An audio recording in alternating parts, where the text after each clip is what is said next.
Hello and welcome to this tips and techniques video from Master Your Photography. In this series we've carefully crafted a collection of short videos designed to provide you with key points on specific topics without any of the unnecessary waffle.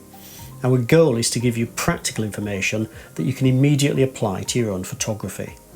We understand that your time is precious, so we've condensed each video to deliver concise, actionable information. With our tips and techniques series, you'll gain the knowledge and the confidence to improve your photography in no time at all. So, that's probably enough waffle, let's get started. The key to getting the perfect exposure every time you take a photograph is understanding the metering modes within your camera. Now, metering is how your camera determines the correct exposure.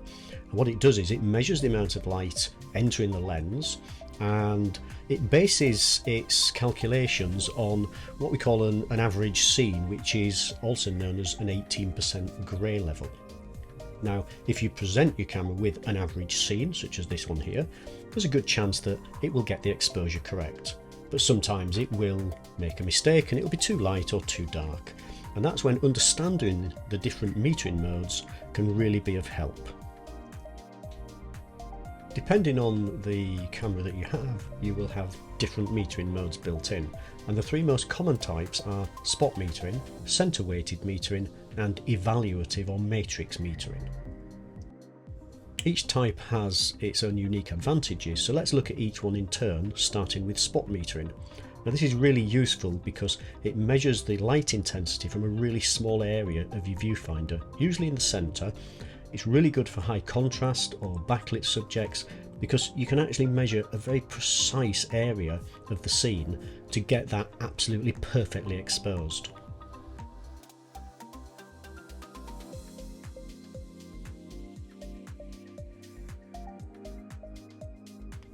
Center weighted metering, as the name implies, will put the emphasis on whatever is in the center of your viewfinder.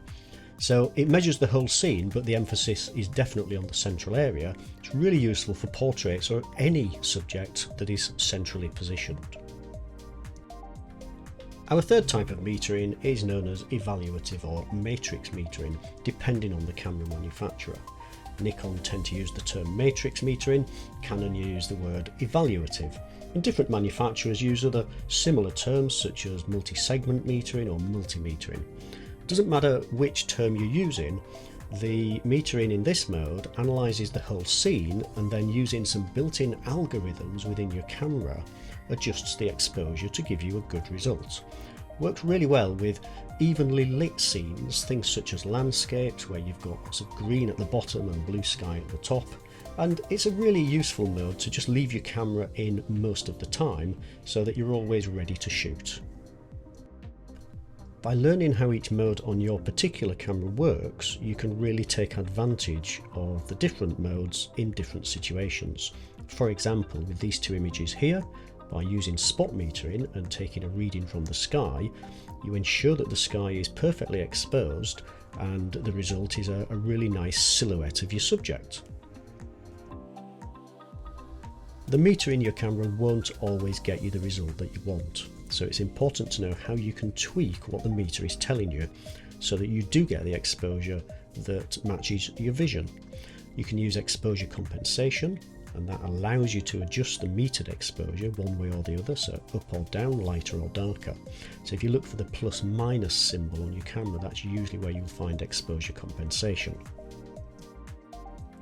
You can also use bracketing, which automatically takes several shots at different exposures so that you ensure that you get one that is absolutely perfect. What it will usually do is take one at the metered exposure, one that's a bit lighter and one that's a bit darker. And you can usually tweak how light or how dark you want the brackets to be. So that's a quick overview of spot, center weighted and evaluative or matrix metering. Next time you're out with your camera, pick a scene and then use each of the different modes to take a reading and then see what the difference is. Thank you for tuning in to Master Your Photography's Tips and Techniques series. We hope you found this video useful and practical. Remember, each photo you take is a stepping stone towards becoming a better photographer. So get out there and capture the world in your own unique way. Until next time, happy shooting.